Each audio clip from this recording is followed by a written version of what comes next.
Hello tout le monde, aujourd'hui on se retrouve pour parler liseuse. Et oui, moi je fais partie des deux teams, team papier et team liseuse. Donc on parle souvent papier, là on va parler liseuse. Voici la mienne, c'est une Kobo Libra H20. Je me la suis offerte pendant le premier confinement. Ouais, j'avais besoin de, comme beaucoup d'entre nous, j'avais besoin de me faire plaisir et voilà, j'ai craqué. Elle m'a pas coûté une fortune, elle m'a coûté à l'époque entre 70 et 180 euros, je ne sais plus trop. Donc elle a un énorme avantage, c'est qu'on peut lire à la verticale, mais on peut aussi la prendre à l'horizontale. Donc pour lire les BD et les mangas, même les magazines d'ailleurs, c'est assez pratique. Ce que j'aime beaucoup sur cette liseuse, c'est qu'elle a donc l'écran tactile, mais qu'elle a aussi les boutons. Donc c'est très pratique que vous la teniez par la main droite si vous êtes droitier ou que vous la teniez par la main gauche si vous êtes gaucher. Et puis ça vous permet aussi, quand vous fatiguez ou quand vous êtes occupé avec votre main droite, de pouvoir lire malgré tout. Donc vous le voyez, hein, comme la plupart des liseuses, elle est très fine.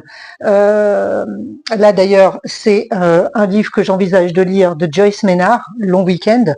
Donc après, vous voyez, le problème, c'est toujours effectivement le fait que cet écran soit en noir et blanc. Du coup, au niveau des couvertures, c'est pas fou. Mais voilà. Je pense que ce sera un des critères que j'exigerai de ma prochaine liseuse, un écran couleur. Ça, pour moi, c'est super important. En tout cas, celle-ci, je l'aime beaucoup. Donc, elle est comme la plupart des liseuses et malgré son grand format, elle est super légère. Donc, on la tient très facilement. Et puis, je vous dis, ce côté, je lis dans le sens qui me plaît, est super confortable. Donc, comme la plupart des liseuses, là, le bouton de veille et de marche arrêt est à l'arrière. Alors, par crainte d'abîmer ce bouton et que la liseuse ne fonctionne plus, bien évidemment, on se procure l'étui. L'étui, je le montre pas avec beaucoup de fierté, il est dans un piteux état. Alors cet étui protège la liseuse, mais il permet aussi de refermer cet emballage, cette pochette, et que votre liseuse se mette en veille. Voilà, ça économise la batterie de la liseuse. Alors, de crainte d'abîmer ce bouton d'extinction et de marche de votre liseuse et de faire qu'elle devienne inutilisable, vous vous équipez d'un étui. Les étuis Kobo qui ont double avantage. Ils protègent votre liseuse, mais ils permettent aussi de la mettre en veille à chaque fois que vous refermez votre étui, comme un livre tout simplement, et la liseuse serait active une fois que cet étui, vous le rouvrez. Je pense que je vous apprends rien, vous connaissez tous le principe. Moi, ce que je trouve pénible avec cet étui pardon, c'est qu'il pèse très lourd, et du coup, il double le poids de la liseuse. Alors moi, je préfère le retirer et ensuite le remettre au moment où ma lecture est terminée et où j'ai besoin de ranger ma liseuse. Voilà. Nouveau point très intéressant de la liseuse, c'est que vous stockez un nombre de livres indéfinissable dessus, c'est-à-dire que vous partez en vacances avec je ne sais pas combien de livres sans vous dire aurais-je assez de livres dans ma valise pour tenir mes 3 semaines de vacances? La question ne se pose pas, vous le savez.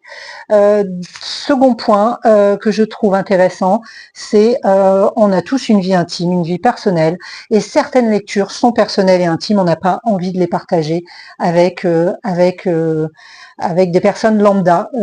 Voilà, donc l'avantage de la liseuse, c'est qu'elle vous permet de lire de manière assez discrète. Donc après, peu importe quels sont les livres que vous avez envie de lire, ça c'est le choix de chacun et on est tous libres encore, heureusement. Et dernier point positif que j'ai envie de mettre en exergue aujourd'hui, c'est que vous l'emportez partout.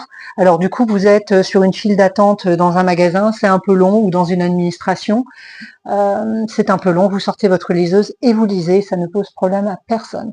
Alors que si effectivement vous allez dans un magasin où on vend des livres, ça va inévitablement poser souci. Donc voilà, c'est les 3 points positifs que je tenais à mettre en lumière aujourd'hui. Le point négatif, hein, pour moi, je vous l'ai dit, c'est cet écran noir et blanc. Mais bon, à l'époque où j'ai acheté cette liseuse, la question ne se posait pas, les écrans couleurs n'existaient pas. Donc je pense que les prix ne sont pas les mêmes aujourd'hui pour avoir un écran couleur. Et me concernant, ce sera pas pour tout de suite. Celle-ci me convient encore très bien. Voilà, mais c'est vrai, que cet écran couleur. Pour les réseaux, pour les photos, c'est quand même un petit peu plus glamour. Voilà, bah écoutez, j'espère que cette vidéo vous a plu. J'espère en avoir converti certains à la liseuse. Et puis si vraiment vous n'êtes pas de la team liseuse, j'aimerais avoir vos arguments, s'il vous plaît. Allez, bye!